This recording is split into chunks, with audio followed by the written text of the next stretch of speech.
रायगढ़ विधायक और प्रदेश के वित्त मंत्री ओपी चौधरी की मंशानुरूप शहरवासियों के आस्था के केंद्र पहाड़ मंदिर को धार्मिक और पर्यटन के क्षेत्र में विकसित करने की दिशा में कार्य शुरू हो गया है। इसके तहत शुक्रवार को वन विभाग के पीसीसीएफ रायगढ़ पहुंचे और विभागीय टीम के साथ पहाड़ मंदिर का निरीक्षण किया। उन्होंने कहा कि पर्यटन विकास को लेकर पहाड़ मंदिर में असीम संभावनाएं हैं, लिहाजा वित्त मंत्री के मंशानुरूप इसे इको फ्रेंडली टूरिज्म स्पॉट के रूप में विकसित किया जाएगा। वित्त मंत्री के नेतृत्व में ही इसके लिए ड्राइंग डिजाइन बनाने का काम किया जा रहा है। शहर से लगा पहाड़ मंदिर अंचल वासियों के लिए न सिर्फ आस्था का मुख्य केंद्र बिंदु है, बल्कि पर्यटन के क्षेत्र में भी उभर कर सामने आ रहा है। यूं तो 12 महीने यहाँ श्रद्धालुओं का आना जाना लगा रहता है, मगर सावन के महीने, महाशिवरात्रि और हनुमान जयंती पर यहाँ श्रद्धालुओं का जन सैलाब उमड़ पड़ता है।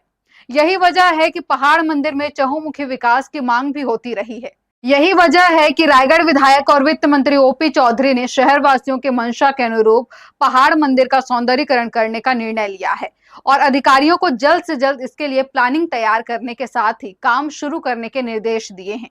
लिहाजा अब इस पर काम शुरू भी कर दिया गया है। इसी के तहत शुक्रवार को वन विभाग के पीसीसीएफ रायगढ़ पहुंचे और उर्दना के पहाड़ में विकसित हो रहे नगर वन के साथ ही पहाड़ मंदिर का निरीक्षण किया। उन्होंने कहा कि रायगढ़ में पर्यटन की असीम संभावनाएं हैं, लिहाजा अब ऐसे सभी इको टूरिज्म के डेवलपमेंट के काम किए जा रहे हैं। राम झरना को जहां नए स्वरूप में विकसित किया जा रहा है, वहीं बोतलदा के रॉक गार्डन में भी सुविधाएं बढ़ाई जा रही हैं। शहर में नगर वन बनाने का काम भी अंतिम चरण में है। उन्होंने कहा कि पहाड़ मंदिर को भी इको टूरिज्म की तर्ज पर विकसित किया जाएगा। यहाँ वॉच टावर के साथ ही योग सेंटर स्थापित किए जाएंगे।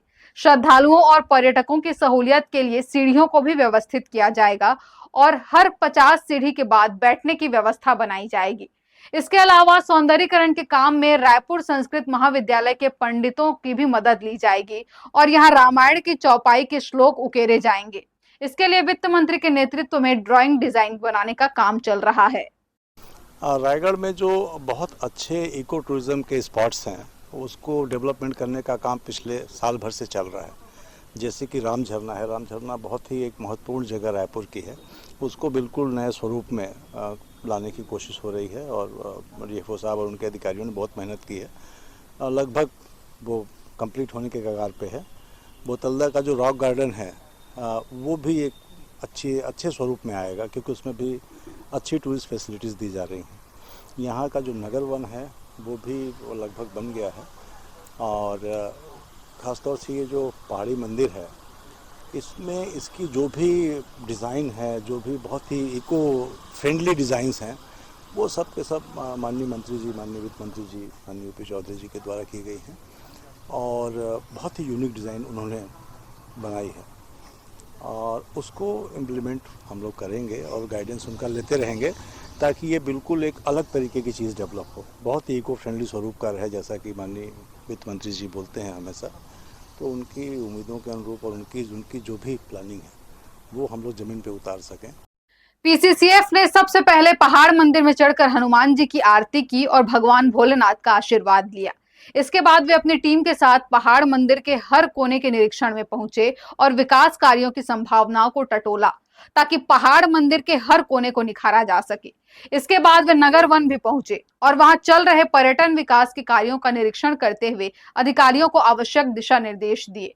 उन्होंने कहा कि आने वाले समय में राज्योत्सव के दौरान अंचल वासियों को राम झरना, बोतलदा रॉक गार्डन और नगर वन की सौगात मिल जाएगी। हर्ष न्यूज के लिए प्रमोद यादव की रिपोर्ट।